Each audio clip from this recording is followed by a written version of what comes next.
I met Akari in Kyoto during a quiet winter. Her smile was soft and fragile, like she was afraid a louder breath might disturb the falling snow. We married and lived in a small wooden house near the bamboo groves of Arashiyama, building a life that felt impossibly gentle and warm. But beneath that warmth, Akari always feared being left behind. When I traveled for work, she sent messages constantly. At night, she held my hand tightly as she slept, as if I were the only anchor she had in this world. Last winter, a sudden illness took her. Just before she died, she whispered, barely breathing, "Shin, don't leave me." Without thinking, I held her and said, "I will never leave you, never." I thought I was comforting her.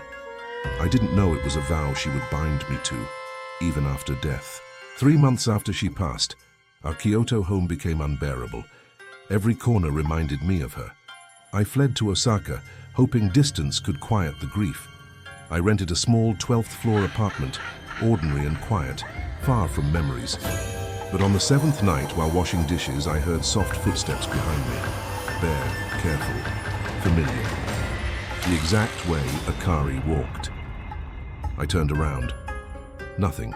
Only the refrigerator's shadow stretching across the floor. But something unseen stood there, watching me breathe.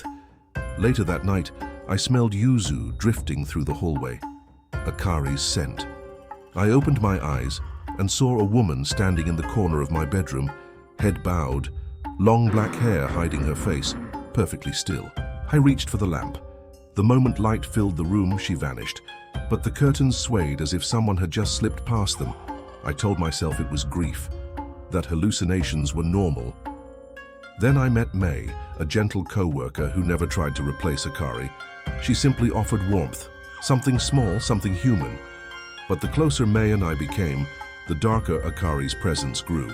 One night, every message between us vanished from my phone, deleted by a hand that wasn't mine. Then May's phone erased my number without explanation. The worst moment came when she found a note taped to her door. The handwriting was trembling, old, and unmistakably Akari's. It said, "Stay away from Shin. He belongs to me." May was terrified.